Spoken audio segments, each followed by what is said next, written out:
ஜொஹ்ரான் ஜெயிச்சிருக்காரு. இதுக்கப்புறம் அவர் எதிர்த்து பேசலாம். இல்லைனா கேம்பெயின் அப்போ பேசலாம். ஜொஹ்ரானை தான் நிறுத்த போறோம். நிறுத்துறதுக்கு வாய்ப்பு இருக்கு அப்படின்னு தான் இன்ஃபர்மேஷன் வருது. அவரை நிறுத்த போறோம். அப்பவே வந்து எதிர்க்க ஆரம்பிச்சிட்டாங்க. விமர்சனத்தை தாண்டி சார் இவர் ஒரு கம்யூனிஸ்ட் அப்படின்னு சொல்லி விமர்சிச்சிருந்தாரு.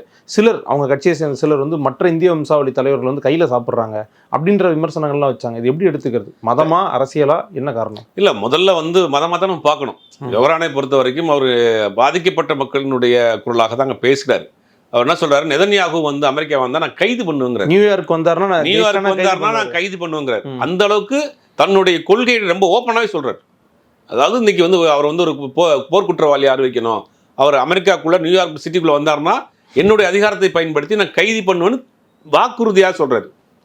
அப்ப அங்க இருக்கக்கூடிய மக்கள் ஒட்டுமொத்த மத ரீதியான மக்கள் மட்டும் ஓட்டு போடல, எல்லாரும் சேர்ந்து ஓட்டு போட்டிருக்காங்க. அங்க இருக்கக்கூடிய கிறிஸ்தவர்களும் போட்டிருக்காங்க, இஸ்லாமியர்களும் போட்டிருக்காங்க, கடவுள் மறுப்பாளர்களும் போட்டிருக்காங்க, இந்துக்கள் போட்டிருக்காங்க, கருப்பா இருக்கவங்க போட்டிருக்காங்க. எல்லாரும் சேர்ந்து தான் இன்னைக்கு பெரும்பாலான வாக்குகள் போட்டிருக்காங்க.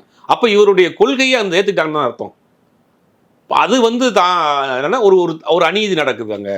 அப்பாவி மக்களுக்கு செத்துக்கிட்டு இருக்காங்க, உணவு இல்லாமல் கஷ்டப்படுறாங்க, அதன் பக்கம் நம்ம நிற்கணும், மனிதாபிமான அடிப்படையில் நிற்கணும் அப்படின்னு ஒரு வாதத்தை வச்சு தான் இவர் பிரச்சாரத்துக்கே வர்றாரு.